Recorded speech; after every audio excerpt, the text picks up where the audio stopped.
भिवंडी तालुका के पीसे गांव में शिव मंदिर का तीसरा वर्धापन दिन सोहला का आयोजन शिवसेना जिला प्रमुख व माजी सरपंच पीसे चिरारपाड़ा के श्री विजय गोपीनाथ पाटिल व नवनिर्वाचित विद्यमान सरपंच श्रीमती रिंकल विजय पाटिल तथा पीसे गांव के ग्रामस्थ मंडल व हर्ष ग्रुप द्वारा आज दिनांक 25 फरवरी 2025 को बड़े हर्षोल्लास के साथ किया गया। इस अवसर पर शिवसेना जिला प्रमुख व माजी सरपंच पीसे चिरारपाड़ा के श्री विजय गोपीनाथ पाटिल व नवनिर्वाचित विद्यमान सरपंच श्रीमती रिंकल विजय पाटिल द्वारा महाअभिषेक व महापूजा कर हरिपाठ कीर्तन तथा महाप्रसाद का भी आयोजन किया गया। इस अवसर पर भारी संख्या में मान्यवर तथा पीसे व चिरारपाड़ा गांव के ग्रामस्थ मंडल महिला व पुरुषों ने उपस्थित होकर शिवलिंग की दर्शन कर महाप्रसाद का लाभ लिया।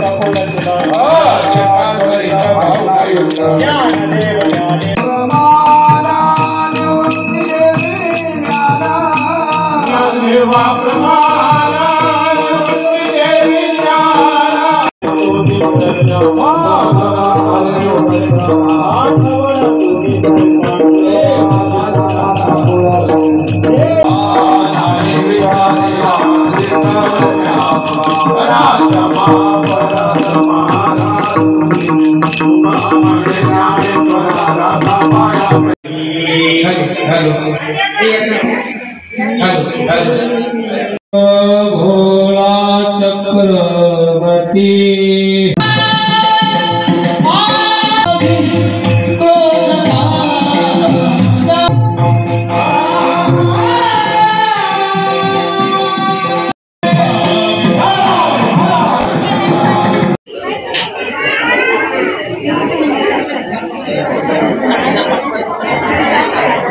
आपण घेतलं तर जे काम क्रोध जे विकार आहे तयानवादी क्रोध काम आणि त्यांचं नाव घेतल्यानंतर त्यांचं जर प्रत्यक्ष दर्शन झालं आपल्याला झाल्यानंतर आपल्याला प्राप्त होतात। आणि असा असणारा हा शिव ज्याच्या नाव घेतल्यानंतर कलिकालाची जी भीती आहे मृत्यूची जी भीती जात असा या अभंगाचा सरळ अर्थ आहे। विठाला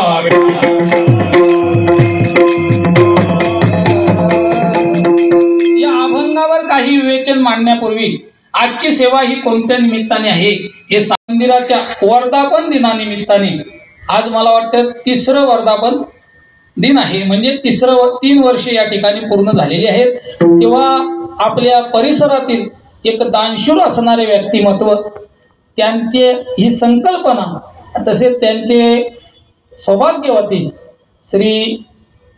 सौभाग्यवती रिंकल विजय पाटिल सरपंच या गावच्या या दोघांच्या उभयतांच्या या संकल्पनेतून साकार झालेला हा शिव मंदिर आणि त्या शिव मंदिरावर ही आयोजित केलेली कीर्तन रूपी सेवा माझ्यासारख्या यत्किंचित पामराकडे सुपूर्द केलेली आहे। तेव्हा या ठिकाणी ही सेवा करण्याची संधी ज्यांनी मला प्राप्त करून दिली याच गावातील असणारे उत्कृष्ट गायनाचार्य आमचे बालाराम दादा पाटील यांनी ही सेवा करण्याची संधी मला या ठिकाणी प्राप्त करून दिलेली आहे।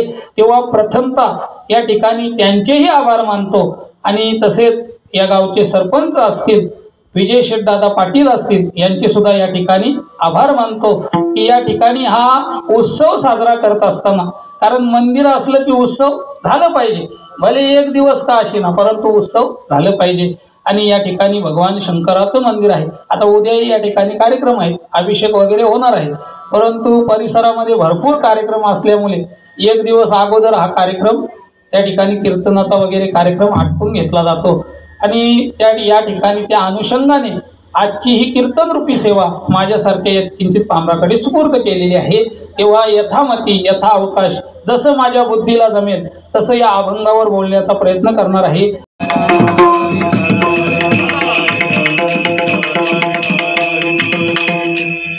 काय किती पाहिजे म्हणजे महाराज भगवान शंकराचं वर्णन करणं हे कोणालाही जमते। ब्रह्मनाथ महाराज भगवान शंकराचं यथार्थ वर्णन करतात।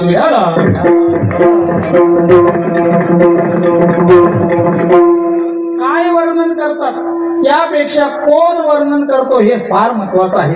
तर कोण वर्णन करतात? अधिकार संपन्न संत श्री संत नाथ महाराज या ठिकाणी शंकर भगवंताचं वर्णन करतात. आणि नाथ महाराजांचा जर अधिकार आपण पाहिला तर नाथ महाराजांचा अधिकार काही सामान्य नाही. नाथ महाराजांचा अधिकार थोडक्यात जर सांगायचं झालं तर महाराज आपल्या वारकरी संप्रदायामध्ये 2 कालखंड पडतात. पहिला जो कालखंड आहे तो ज्ञानेश्वर महाराजांचा आहे आणि दुसरा जो कालखंड आहे तो तुकाराम महाराजांचा आहे. आणि मध्ये जो खंड आहे त्याच्यामध्ये नाथ महाराज आहे. म्हणजे हा तिसरा कालखंड आहे. त्या कालखंडामध्ये महाराज मोगलांची सत्ता आहे. मोगली सत्तेची राजवट होती. कथा कीर्तन त्या कालामध्ये बंद केली जायची, मंदिरं पाडली जायची, कीर्तन भजन पूजन या गोष्टींना त्या कालामध्ये थारा दिला जायचा नाही. म्हणजे राजे भ्रष्ट यौवन झाले, ठाई ठाई दोष घडले असा तो काल होता. आणि त्याही कालामध्ये नाथ महाराजांनी आपला भक्तीचा जो वसा आहे, आपला जो परमार्थ आहे तो अगदी तलागलात नेऊन पोहोचवला. असे नाथ महाराज आहेत. अगदी लग्न झालेल्या एखाद्या मुलीला सुद्धा भक्ती कलावी किंवा अगदी खालच्या लोकांना भक्ती कलावी असं ज्यांचं तत्वज्ञान आहे. दुर्बलाची कन्या समर्थाने केली, अवदसा निमाली समूल त्याची असं ज्यांचं तत्वज्ञान आहे. किंवा एखाद्या शेतात बागकाम करणाऱ्या माळ्याला सुद्धा भक्ती कलावी असं ज्यांचं तत्वज्ञान आहे. परिमल गेलिया ओस फुल रेटी आयुष्या शेवटी देह तैसा ते नाथ महाराज आहेत. आणि ते नाथ महाराज त्यांचं जर अधिकार पाहिला आपण, महाराज त्यावेळेला एकनाथी भागवताचे 5 अध्याय नाथ महाराजांनी लिहिले. कुठे? पैठणला पूर्ण केले म्हणजे संस्कृतचं मराठीमध्ये केलं, प्राकृत मध्ये केलं. आणि त्या 5 अध्यायाचं पारायण करणारा एक गृहस्थ काशीला गेला. काशीला गेल्यानंतर तिथल्या लोकांनी पाहिलं की भागवताचं संस्कृतचं प्राकृत मध्ये परिवर्तन केलेलं आहे. त्यांनी पाहिलं 5 अध्याय लिहिले गेलेले आहेत, मराठीमध्ये लिहिलेले गेले. आता त्या कालामध्ये फक्त संस्कृत भाषेलाच वाव होता, मराठीला तिथं वाव नव्हता. संस्कृत भाषा त्या कालामध्ये चालायची, मराठीला कोणी विचारत नव्हता. आणि अशा कालामध्ये नाथ महाराजांनी हा प्रयत्न केलेला होता. कशाचा? प्राकृत भाषेमध्ये भागवत लिहिण्याचा. आणि ते पाहिल्यानंतर त्या लोकांनी विचारपूस केली की हे लिहिलं कोणी.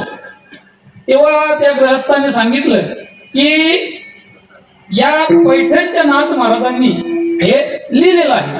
तेव्हा लगेच नाथ महाराजांना निरोप पाठवण्यात आला, निरोप धाडलं आणि बोलवण्यात आलं काशीला. नाथ महाराज पैठणहून मजल करत काशीला आले. विठ्ठल धाडण्यात आलं. नाथ महाराज पैठणहून मजल करत काशीमध्ये आले. काशीमध्ये आल्यानंतर त्या सभेमध्ये नाथ महाराजांना असं मध्यभागी उभं करण्यात आले.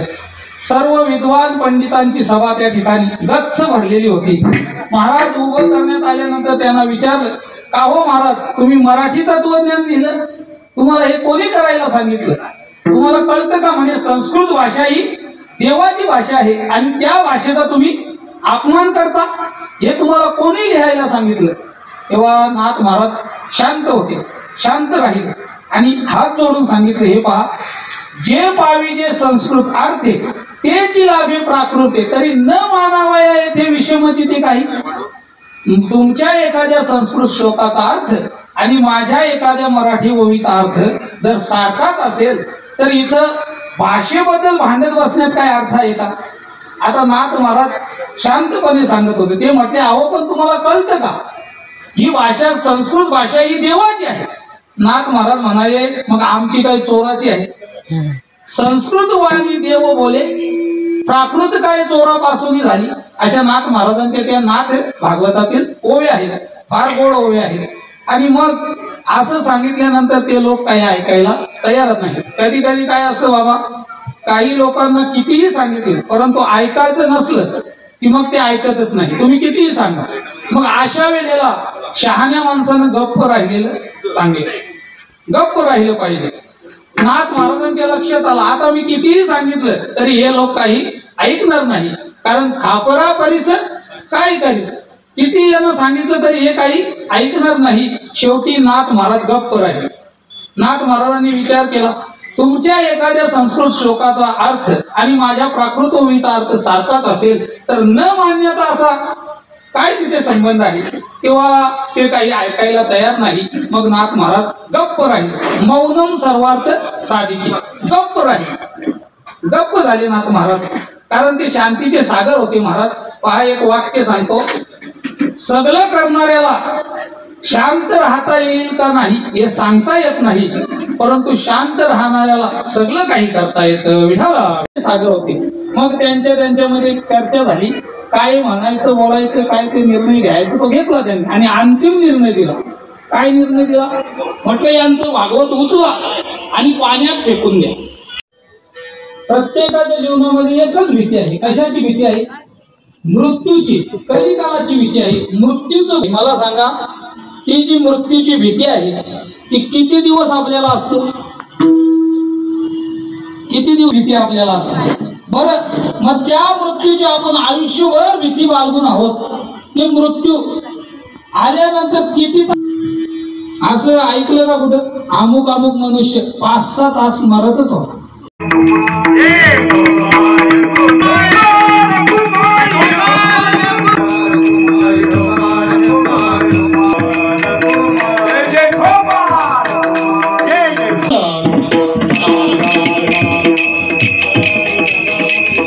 विधीला उपसा असतो, त्या विहिरीत पाणी साचतं आणि जे पाणी साचलेलं राहतं कायम, या विहिरीला उपसा नाही, त्या पाण्याला वास मारतो. महाराज विजयदादा पाटील असे आहेत, दानशूर व्यक्तिमत्व. संपूर्ण आपल्या संप्रदायावर त्यांचे उपकार आहेत. किंवा त्यांचे एकदम मोठ्या टाळ्याच्या गजरात तुम्ही स्वागत करा. भरपूर त्यांनी आपल्या संप्रदायाला दिलेलं आहे. किंवा त्यांचे या ठिकाणी मी आभार मानतो.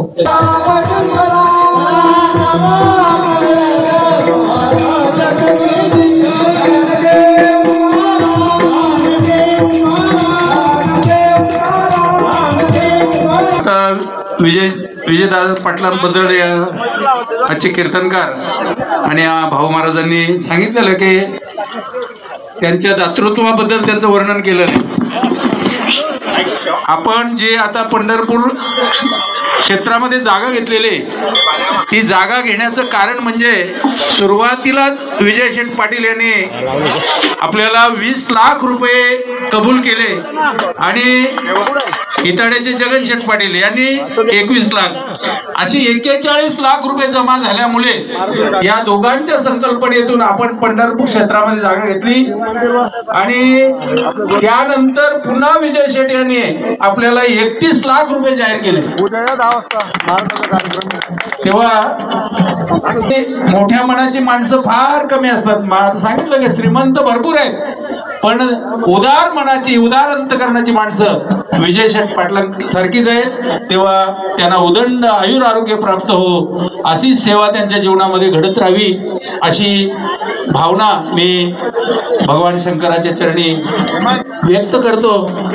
आणि त्यांनी आम्हाला आणखी वचन दिलेलं आहे का ज्या ज्या वेळेला काही अडचण येईल, जशी त्र्यंबकेश्वर मध्ये जशी धर्मशाळा आहे, त्या धर्मशाळेमध्ये पण बरेच काही आणि काही संकट निर्माण झाली होती, परंतु ती देखील त्यांनी पुढे येऊन आणि अशा प्रकारे त्याचंही निराकरण केलेलं आहे. तेव्हा अशा प्रकारे आणि चांगल्या प्रकारे व्यक्तिमत्व आणि कुठल्याही प्रकारच्या मानाची अपेक्षा न ठेवता आणि समाजामध्ये कार्य करणारी माणसं फार पुढे. तेव्हा विजयदादांना पुनश्च या ठिकाणी मी पुढील वाटचाली शुभेच्छा देतो की असंच कार्य त्यांच्या जीवनामध्ये घडत राहो.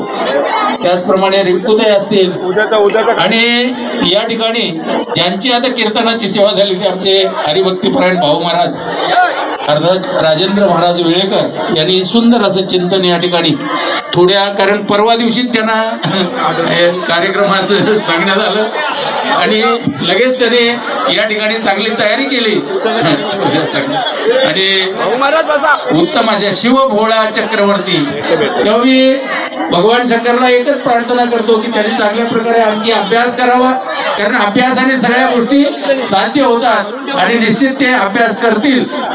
कारण आता बऱ्याच दिवसात म्हणजे थोड्या दिवसात बरेच कार्यक्रम त्यांच्या जीवनामध्ये त्यांना मिळाले, तेव्हा या ठिकाणी त्यांचं या यजमानाच्या वतीने तेव्हा सर्व या खूप देणगीदात्यांचं मी या ठिकाणी आभार मानतो. आणि ज्यांना काही देता आलं नाही त्याने आता तयारी करायची आहे, पुढं प्रत्येकाने पैसे जमा करायचे. आता कालच मला एक चौदरपाड्यामध्ये शिवनगर गावी बाळाराम सोरे यांनी 10,010 रुपये तिथे जमा केलेले आहेत. एक सावतची एक बाई आहे, मला तिचं नाव काय माहीत नाही, काय नाव, नंदाबाई ना, हा नंदा जाधव यांनी घरी बोलून 20,000 रुपये देणगी दिले. तेव्हा अशी तयारी आता तुम्ही करा. असंच कार्यक्रम चालू राहू. हा कार्यक्रम संपन्न होतो आणि उद्या कीर्तनाची सेवा 10 ते 12 या वेळामध्ये माझ्या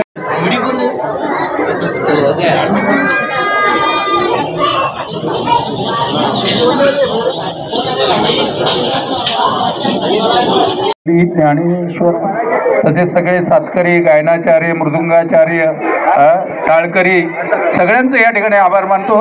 आणि उद्या गोडे असतील, त्यांच्या सौभाग्यवती असतील, यांच्या वतीनं सर्वांना निमंत्रण आहे, सर्वांनी यावं. कारण त्यांनी देखील आपल्याला 11 लाख रुपये आपण जमिनीचे पैसे पूर्ण देऊन टाकलेले आहेत. आणि सर्वांना विनंती आहे की आता प्रत्येकाने पैसे जमा करायचे आहे आणि सहकार्य कमी पडणार नाही. किंवा सर्वांचं पुनश्च या ठिकाणी आपल्या महिला मंडळ असतील. आणि यानंतर मला वाटतं कृष्णाबुवा पाटील, मुक्काम इताडे आणि त्यांचे सहकारी यांचा सुंदर असा भजनाचा कार्यक्रम या ठिकाणी होणार आहे. तरी याही कार्यक्रमाचा सर्वांनी लाभ.